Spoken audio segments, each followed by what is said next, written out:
Sports fans, get ready for another edition of Through the Wire, where we discuss some of the hottest sports headlines this week. I'm John Paul Salamanca, this is Evan Molina, and now we're discussing March Madness. My brackets are so bloody, I'm calling them medium rare. And you know what's funny? Even with my brackets all messed up, I still got a shot to win my brackets. So there you go. Michigan State, don't let me down, please. I need you to come through. Louisville, I need you to come through too. Well, let's talk about some of the big upsets. Obviously, Harvard came out of nowhere, beating a huge upset win over Cincinnati.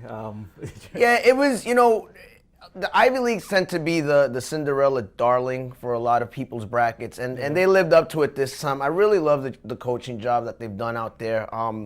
To get quality players like that with no scholarship players, look, it shows that it can be done. It shows that it's a little different, it's a little bit harder, but it can be done. So it was exciting to see Harvard, even though they're a nemesis of mine, going to Columbia.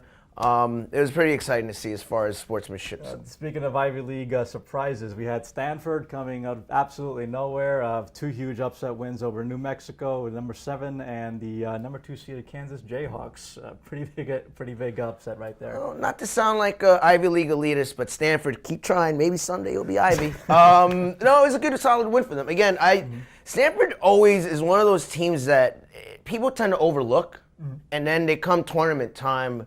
They do something to just, remind you that they are a legit program. This is one of those cases. I did not have Stanford anywhere near my brackets going this far. A lot of people didn't.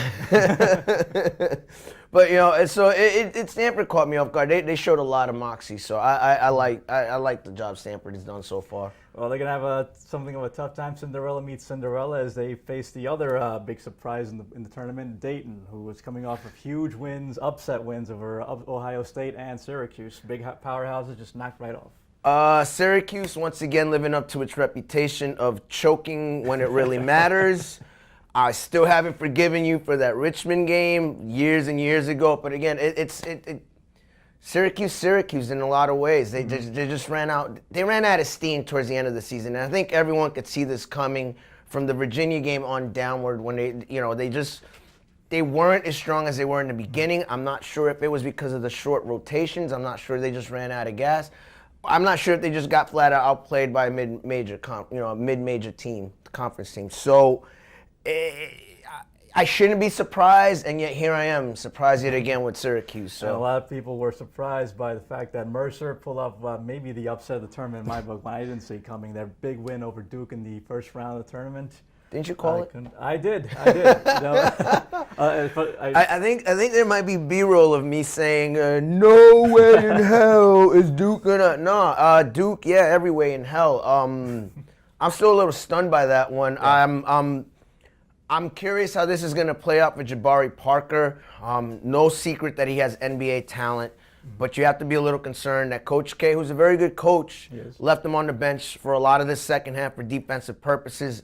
I still want him on my team. He's still a top 5 talent in my opinion, but I think there's a lot of scouts that are going to be like, you know what I mean? And they really shouldn't, because it's not really fair to a talent like Jabari Parker. No. I mean, upsets happen. They're just a part of life, a part of the tournament. That's one of the traditions. And it's really about matchups. Everyone focuses on the seedings, but really matchups, whether it's coaching, the players, it determines, the Cinderellas, who moves on, who doesn't. Sometimes a team just has your number, a lot like boxing. A boxer may have your number no matter how good you are, and they just know your everything, your weaknesses. And that happens a lot in this tournament. I think seeding, people place too much emphasis on seeding, not enough on matchups. So. Right.